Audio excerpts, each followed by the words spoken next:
quando Deus analisa as ações que você tem em um determinado momento da tua história e ele vê que naquele momento você cumpriu os desígnios dele, aí Deus muda o seu ciclo. Aí acontece um cumprimento das vitórias, né? Aí Deus te responde na área espiritual, na área ministerial, na área familiar, na área sentimental,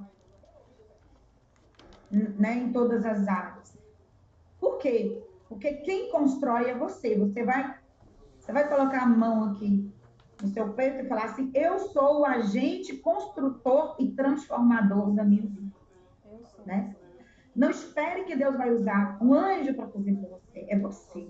Eu sou um agente construtor e transformador da minha vida. O que Deus vai te fazer para você é trazer os princípios até você.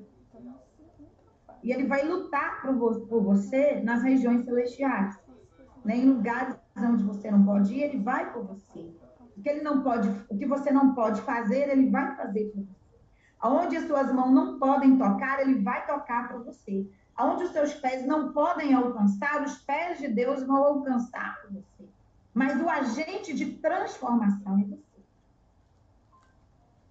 Tá? Então, quando Adão via todo o processo do ecossistema do Éden, uma abelha indo lá, fecundando as plantas, o beija-flor levando pólen para as outras plantas, o ciclo das águas, o ciclo das estações, Adão ia se transformando em um agente transformador. Então, ele chega num nível de execução, de trabalho, de construção tão elevado, que ele passa a dar nomes aos animais. Dar nomes aos animais significa dominar sobre tudo que tinha no jardim. Agora, Deus olha para ele e fala: não é bom que o homem viva só. Porque ele já tinha dominado tudo que ele podia dominar. Agora ele tinha que ter um desafio a mais. Ele tinha que transcender o seu desenho de homem, né, de governador do jardim, para um sacerdócio conjugal. Então agora ele tinha que elevar-se a si mesmo em um nível maior, porque agora ele não vai conviver mais com planta nem com os animais, mas ele vai conviver com alguém que tem espírito, alma e corpo, que tem a mesma capacidade que ele. Para o quê? Para ele formar uma família. Quando ele vai formar uma família, ele vai formar um exército. E esse exército vai ocupar nas regiões celestiais o lugar que Lúcifer deixou vazio. Como que a gente vê isso em Efésios capítulo 2? E nos estabeleceu nas regiões celestiais com Cristo Jesus, como príncipes, reis e sacerdotes. Como está lá em Apocalipse 1 também. E ele nos designou, formou para si mesmo reis e sacerdotes para a glória do Pai. Né? Então, continuando na apostila, uma grande sala de aula. O Altíssimo deu a sua criação como preparação da sala de aula mais bem aparelhada do universo, a Terra e todo o mundo visível. E, por fim, criou um instrumento que ele escolheu para exibir os princípios de luz, com as quais iria envergonhar todos os princípios de trevas. O homem, né? Nós fomos criados pelo Altíssimo para sermos exibidores dos princípios de luz, do seu reino. Então, você é refletor de luz. E com isso, envergonhamos todo e qualquer princípio de trevas usados por aquele querubim, né? A qual conhecemos como Ra-Satã, que é o nome de Satanás em hebraico, que significa corrompido como Satanás. Os demais que junto com ele se contaminaram com a soberba e caíram também. Nessa escola, ou melhor, Universidade do Altíssimo, somos os protagonistas escolhidos para o ensino dos anjos. Por quê, gente? Olha que interessante. Olha que responsabilidade.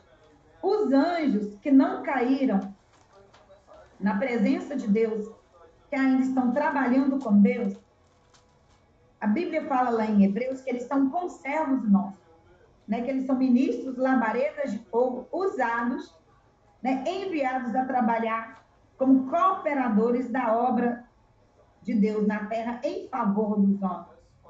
O que significa que Deus colocou esses anjos para aprender conosco.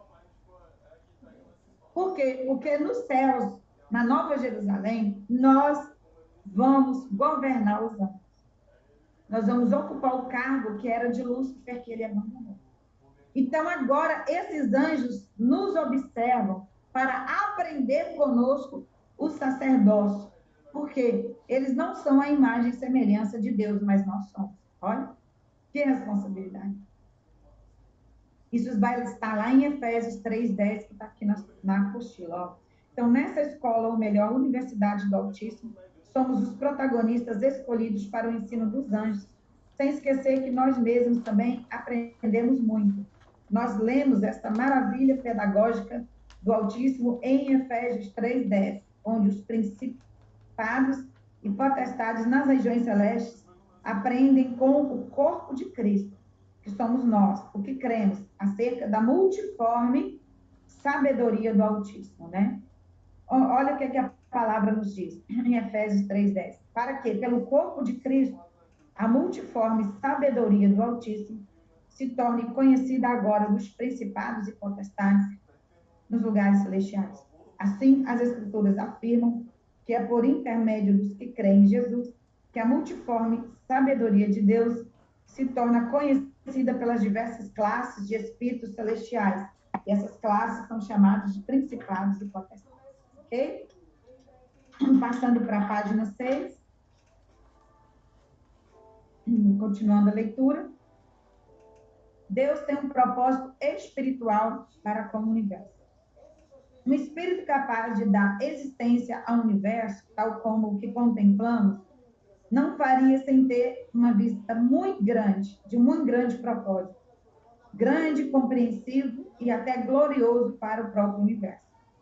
A ordem, a unidade, a uniformidade que notamos no universo inteiro testifica desse grande propósito do seu Criador. Certamente há um alvo por Deus fixado, e para esse alvo caminha o universo inteiro. Há um fim glorioso por causa do qual e para o qual foram criadas todas as coisas.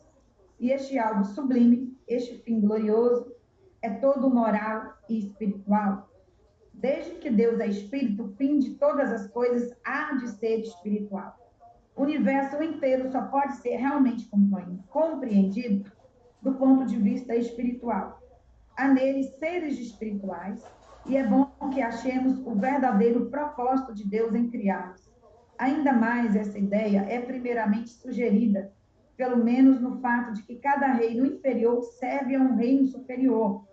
Então, o reino mineral serve ao reino vegetal, que por seu turno serve ao reino animal, e o reino animal vai servir ao homem, que é a coroa da criação. E o homem vai servir a Deus. Tudo se relaciona muito intimamente, como se vê, como este grande propósito espiritual.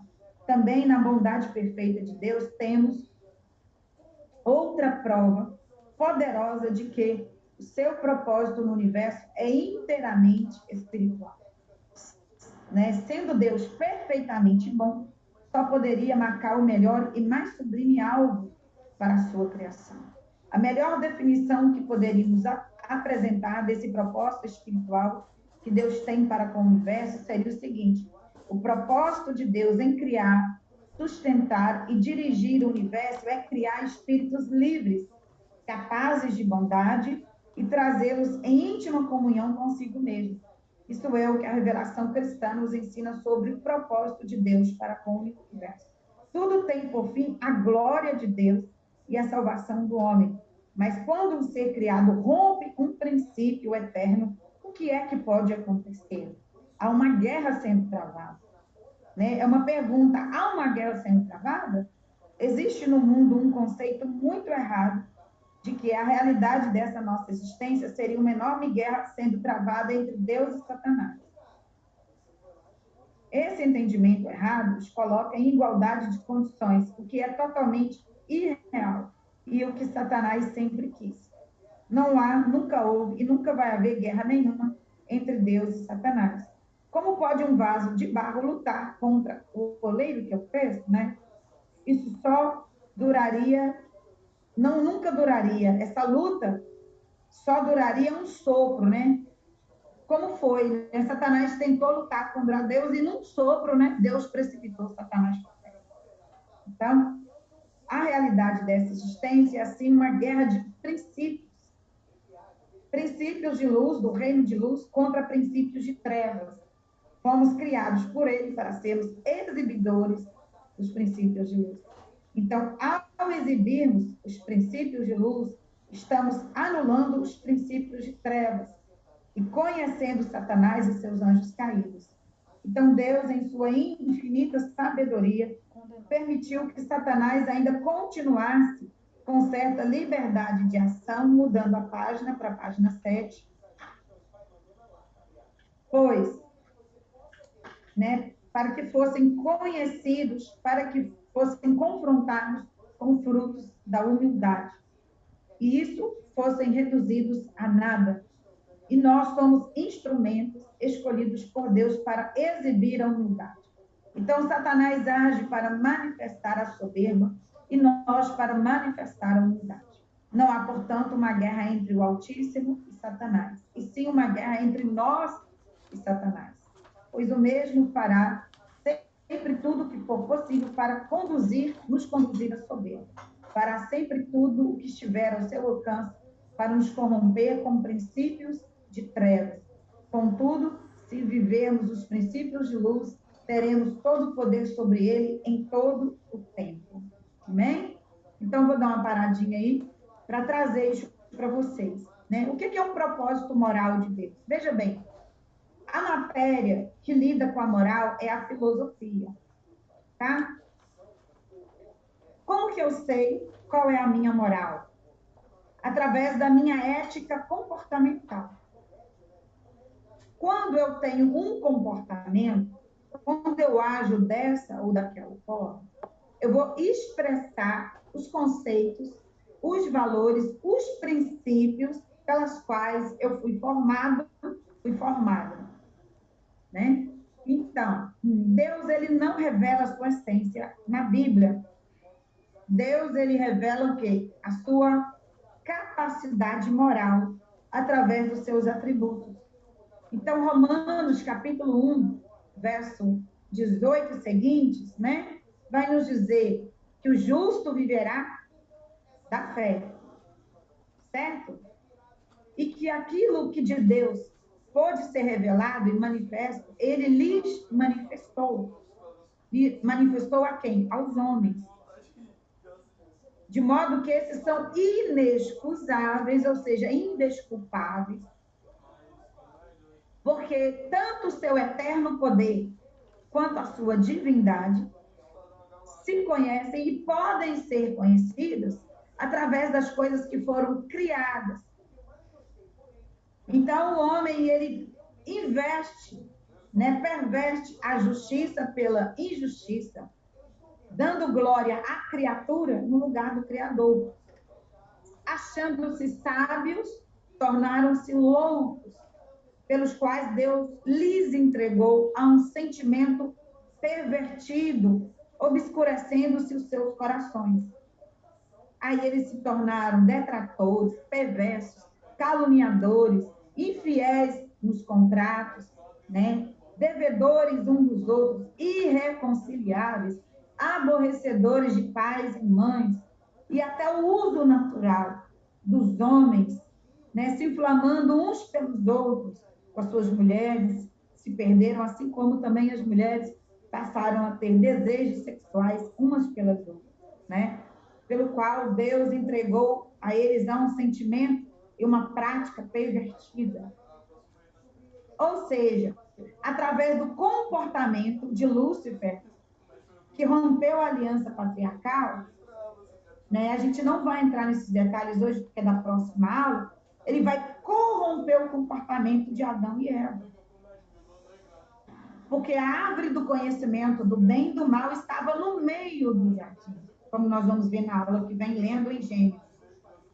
Meio é lugar de transição. O meio não é nem no começo, nem no fim.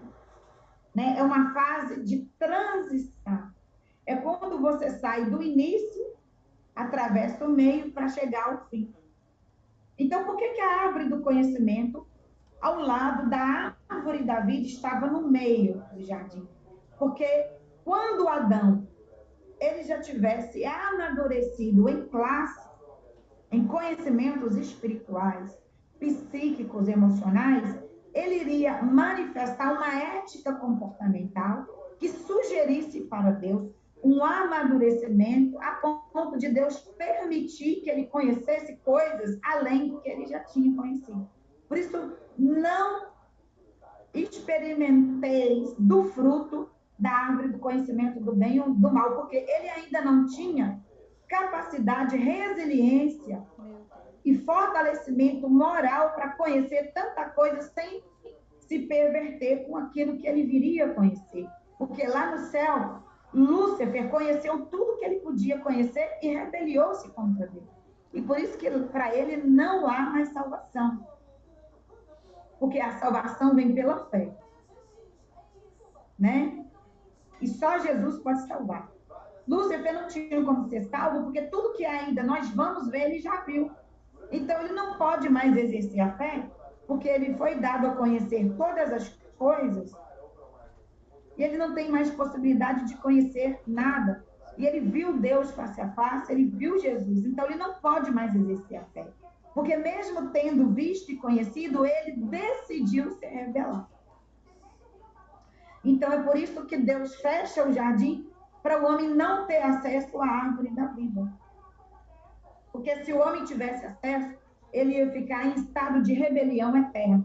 Então, ele leva a árvore para o terceiro céu, né? Lá em Apocalipse, vai falar que a árvore da vida está no terceiro céu, quando ele vai falar, né, da bem-aventurança às igrejas, né?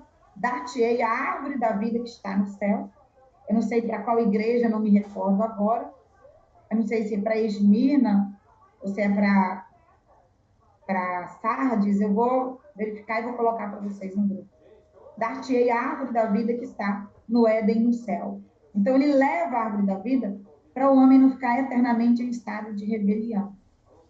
Para quê? Para dar ao homem a possibilidade de voltar a praticar os princípios que ele perdeu com a queda. Então, a árvore estabelecida no meio do jardim significa acesso a conhecimentos em uma fase transitória de um estágio inferior para um estágio mais elevado. Mas aí o que acontece? Lúcifer, ele tem acesso ao jardim, né? Ele rompe um portal espiritual, porque eu já falei para vocês na aula passada que Deus dividiu as águas de cima das águas de baixo.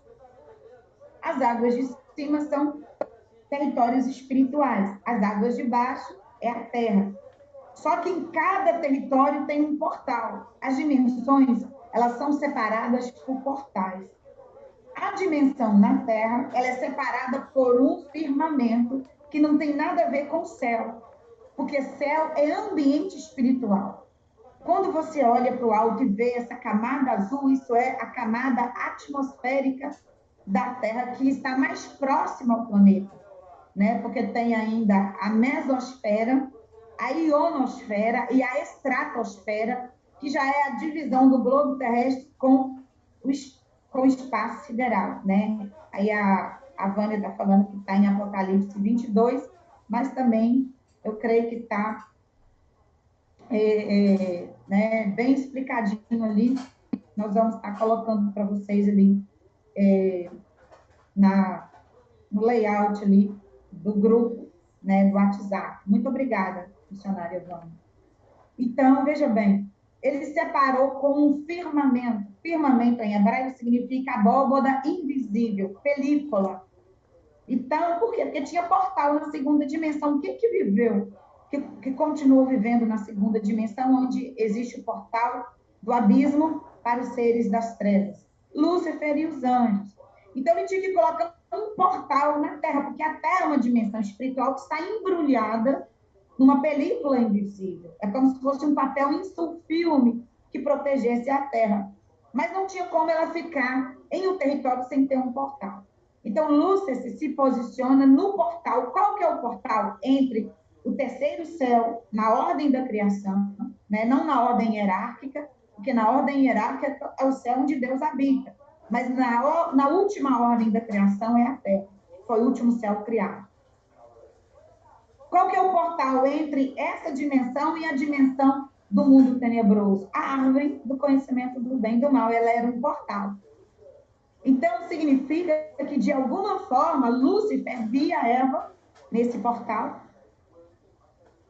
e ficava observando Eva namorar a árvore do conhecimento do bem e do mal, com concupiscência dos olhos, né, que traz a luxúria. O que é a luxúria?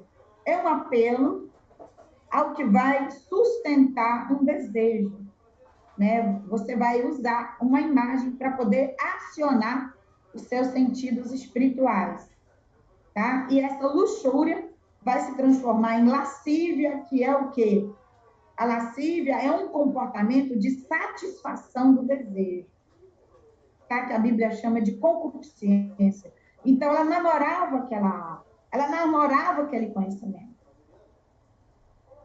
E, de uma certa forma, Adão permitiu que ela ficasse próxima a um local proibido, porque ele falhou em exercer o seu sacerdócio. Né? A mulher é a glória do homem e o homem é a glória de Deus. Então, o homem cobre a mulher com o véu e Deus cobre o homem com o seu sacerdócio, com o seu éfode sacerdotal.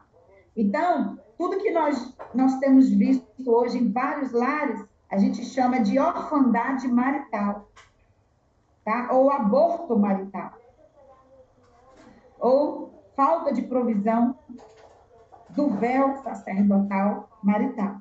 Porque a mulher ela acaba assumindo um posicionamento que não é dela e ela acaba, se ela não tiver muito cuidado, ela desenvolve dentro da casa dela um desenho jezabélico de vivência espiritual, psíquica, emocional e comportamental. Porque ela toma sobre si um éfode sacerdotal, um manto sacerdotal que não é dela. Ela acaba pegando o manto do marido e isso traz distúrbios, né? Então, a partir de agora, nós vamos ver os princípios espirituais que vão confrontar o princípio da soberba, porque a soberba vai trazer rebelião e independência, e a humildade vai trazer obediência e dependência. Então, batalha espiritual se realiza desenvolvendo princípios espirituais, e esses princípios vão trazer fortalecimento do seu espírito, reorganização mental e ética comportamental, para que você cumpra o princípio moral de Deus, para qual Deus criou, te introduziu em uma igreja, em um ministério, em uma família, em um bairro, em uma cidade, em uma nação. Amém? Então, o ministério aos pés da cruz, o ministério rompendo em fé, todo ministério, o ministério Bereshit, ele tem que cumprir o propósito moral de Deus. Então, não adianta eu aqui ministrar, ensinar, ter as reuniões emocionais, se nós não cumprirmos comportamentalmente aquilo que é certo. Se nós fugirmos do desenho, quebrarmos os princípios, a bênção de Deus não pode se conectar conosco. E de quebra, nós corremos o risco de abrir portas para o inimigo entrar. Porque quando você mexe no mundo espiritual, você vai estar conectando com dois tipos de poderes, ou com o poder dos céus ou com o poder das trevas.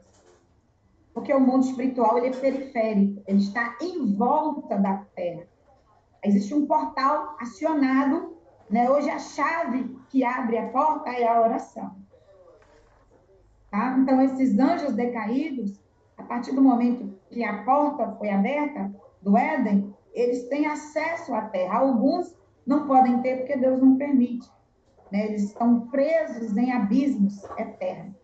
Então, se você descumpre princípio, você abre o portal. É como se você entrasse lá no Éden, fosse lá e pegasse o fruto da árvore do conhecimento do bem e do mal e comesse. Aí você está abrindo o portal. Então, muita oração, muito jejum, sem rever o comportamento e sem ter adequação a um comportamento moral para cumprir um princípio de luz, você só está passando fome e gastando energia à toa. Agora, quando você, preste atenção, quando você obedece um princípio, você vai jejuar, Deus responde assim, ó. A unção desce muito e com uma velocidade incrível. Por quê? Porque você está está obedecendo a um princípio. Às vezes, o jejum tem que ser feito para você matar a sua carne, para você obedecer o princípio. Para depois você fazer um outro propósito para outros fins, que é ouvir a voz do Senhor, que é receber uma resposta de Deus, que é conseguir um feito grandioso do céu. Mas se você está descumprindo princípios, primeiramente você tem que fazer o jejum para a sua carne ser mortificada. Amém? Agora eu vou pedir para as irmãs abrirem o áudio, né? Que nós já estamos chegando ao fim da nossa aula. No final eu estarei orando. Eu vou pedir às irmãs para abrirem o áudio, todo mundo. E eu vou fazer uma chamada de presença e te dar um alô, né? E aí, quem tiver, por favor, abre o áudio e fala presente, que eu vou colocar aqui, tá? De acordo com uma lista que eu tenho aqui de inscrições. Se eu falar um nome com um sobrenome errado, você me corrige. E aí eu vou pedir a você para anotar o seu nome completo no grupo. Por favor, faça isso.